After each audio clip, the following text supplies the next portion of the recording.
Olá, meus amigos. Hoje eu quero fazer uma reflexão sobre a pessoa estar morta, o morto-vivo. Eu já fiz alguns vídeos, mas eu gosto de insistir para a pessoa aprender, porque a linguagem bíblica, a linguagem de Deus, como eu já fiz vários vídeos dizendo, ela não é compreendida pela mente comum, pelo homem comum. E a linguagem espiritual, a linguagem das escrituras, ela não é uma linguagem compreendida, para ser compreendida no plano físico, embora tenha algumas coisas sim. Mas quando Jesus veio nessa terra, ele falava muito da linguagem espiritual e as pessoas não entendiam.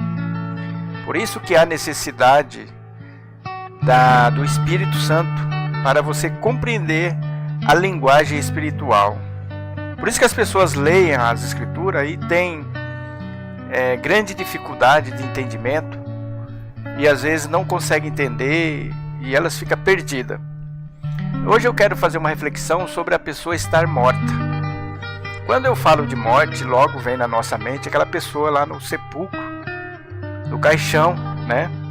Mas as escrituras não tratam esta morte como morte.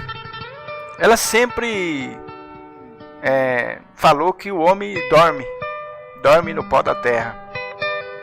Porque a morte nas escrituras, ouvinte, a morte literal mesmo, é aquela morte onde a pessoa está separada de Deus. Aquela pessoa que não tem nada com Deus. Essa é considerada morta para com Deus. Você já viu aquele ditado que a gente fala assim para uma pessoa, né? Você morreu para mim. A partir de hoje você não tem mais nada a ver comigo. É mais ou menos nesse sentido, né? Então eu quero refletir com você, né? Que quando Adão e Eva lá no paraíso, Deus advertiu eles sobre a desobediência. Deus disse para ele: olha, no dia que você comer, me desobedecer, você vai morrer. E o que vemos foi que Adão e Eva, segundo as escrituras, comeram e provavelmente na cabeça deles, talvez eles devem ter pensado: olha, não era para mim estar morto? Mas eles viveram ainda centenas de anos para frente, segundo as escrituras. Mas a morte aconteceu imediatamente para eles, no mundo espiritual. Só que refletiu no mundo físico. O reflexo do mundo físico veio depois, alguns anos. E às vezes na nossa vida é assim. Às vezes o reflexo o resultado do mundo espiritual, ele vai refletir depois na nossa vida física, mas que reflete. E no campo físico, quando Deus deu esta ordem para Adão e Eva, ele condenou o corpo da pessoa. Ele condenou mesmo a morte natural. Por isso que a palavra de Deus diz que a carne e o sangue não vai herdar o reino de Deus. Então ele condenou.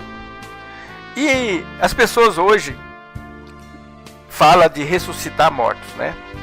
O que será que é ressuscitar mortos? O que é curar enfermos? Igual está lá em Marcos. E de pregar o evangelho, né? Curar enfermos e ressuscitar mortos. Quero fazer uma leitura aqui no livro de João, no capítulo 5. E no versículo 24 em diante, para nós prosseguirmos na nossa reflexão.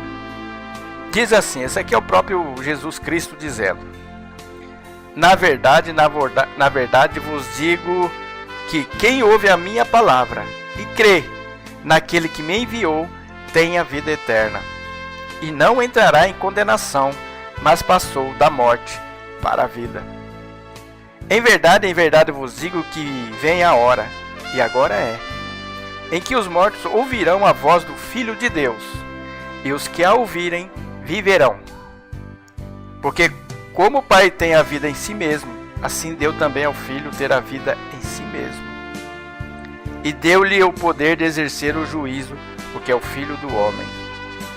Não vos maravilheis disto, porque vem a hora em que todos que estão nos sepulcros ouvirão a sua voz, E os que fizerem o bem sairão para a ressurreição da vida, e os que fizerem o mal para a ressurreição da condenação.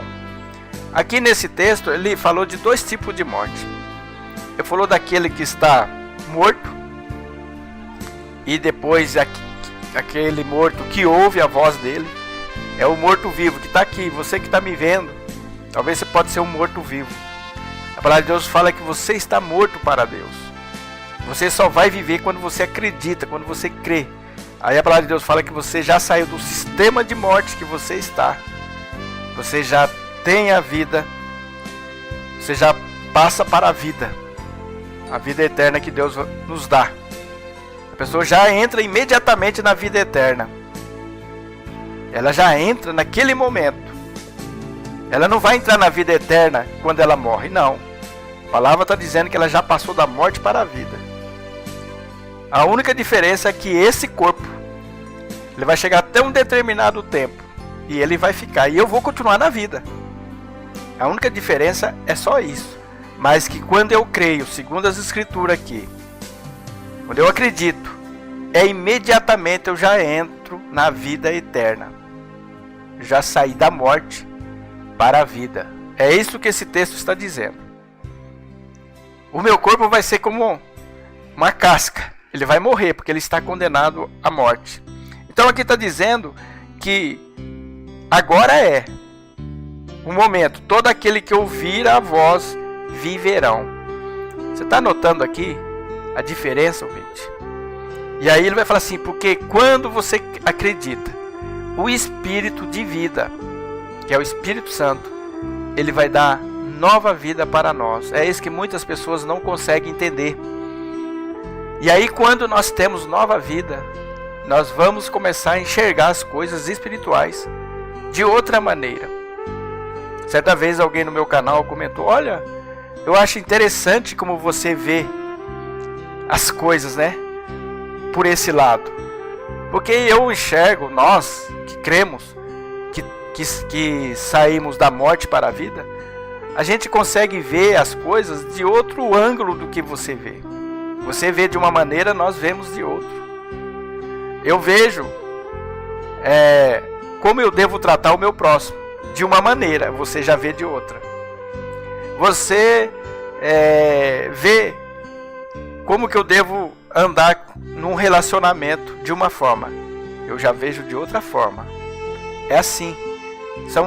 São sistemas de vida diferentes. Quando eu estava morto, eu pensava igual talvez você do seu lado aí, que você está aí desse lado. Mas agora não. Então o que é ressuscitar morto, gente? Quando eu venho com a palavra de Deus. E aí você recebe a palavra, você crê, você acredita. Aí há um poder sobrenatural que atua na sua vida. E aí você entra na vida eterna já imediatamente. Você já passou da morte para a vida, segundo está aqui o texto da palavra. E o interessante é que no 29, no 28, fala daqueles que já morreram, aqueles que estão nos sepulcros, ouvirão a sua voz. Isso vai ser na ressurreição de toda a humanidade. Mas enquanto você está morto agora, neste momento, sem ir para o sepulcro, você tem chance de ter nova vida. Enquanto você não for para o sepulcro, você tem chance de ressuscitar para Deus. Porque a palavra de Deus diz o seguinte: bem-aventurado aquele que tem parte na primeira ressurreição. O que é a primeira ressurreição? A primeira ressurreição, meu amigo, é essa. Que quando eu creio na palavra, eu ressuscito para Deus. Essa é a primeira ressurreição. Porque a segunda ressurreição não tem mais jeito. Vai ser a ressurreição dos corpos das pessoas, de todas as pessoas, né? E essa é a segunda ressurreição. Por isso que a palavra diz: você tem que fazer parte da primeira ressurreição. O que é a primeira ressurreição? Como eu te expliquei, você está ouvindo, você está um morto-vivo para Deus, você está andando.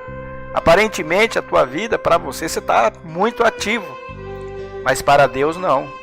Certa vez alguém queria seguir a Cristo. Cristo chamou ele. Vem, me segue. E ele falou assim, deixa eu enterrar meu pai primeiro. Deixa eu ficar mais um pouco com a minha família. Deixa eu fazer as coisas do dia a dia. Que eu ainda nem enterrei meu pai. E aí Jesus disse para ele, olha, deixa que os mortos, as pessoas que estão vivas, mortas, enterra ele. Vem fazer a obra comigo. Vem buscar primeiro o reino de Deus comigo. Foi isso que Jesus diz. Vai aparecer aí na tua tela aí o versículo. Então, meu amigo, tomara que você faça parte da primeira ressurreição. Porque se você fazer parte da segunda ressurreição, dependendo do teu estado, como você morreu, você está condenado. Está escrito aqui, os que fizeram mal para a ressurreição da condenação. Então, eu espero que esse pequeno vídeo, breve, né, tenha te esclarecido sobre o que é ressuscitar. Porque hoje nas igrejas eles querem ressuscitar o cadáver. Gente, isso não ocorre mais, é muito... Vou dizer que para Deus não é possível, mas o sentido mesmo de ressuscitar mortos, quando Ele manda eu pregar o Evangelho, é isso. Trazer a mensagem do Evangelho e a pessoa ouvir e ressuscitar para Deus.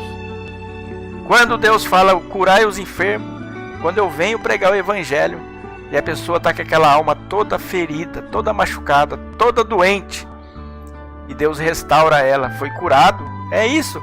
Mas eles querem a cura física. Essa cura física é vaidade. Um dia ele vai morrer de doença normal, porque está condenado. Então nós temos muita polêmica por causa disso. Eles não entendem. Quando Jesus veio e levou sobre si todas as nossas enfermidades. Eu mesmo, esses dias eu estava conversando com uma pessoa, eu falei assim, você lembra que como eu era uma pessoa doente de alma? Você lembra como eu era enfermo? Eu mesmo falava, olha, eu sou doente de alma, minha alma está doente. Embora eu tinha uma perfeita saúde, até mais do que agora. Embora eu era um homem que praticava atividade física, estava no auge da minha exuberância, né? Era mais novo, mas eu era um homem doente. Então, meu ouvinte, eu espero que você esteja doente ou esteja morto, ouça a palavra de Jesus. Pense nisso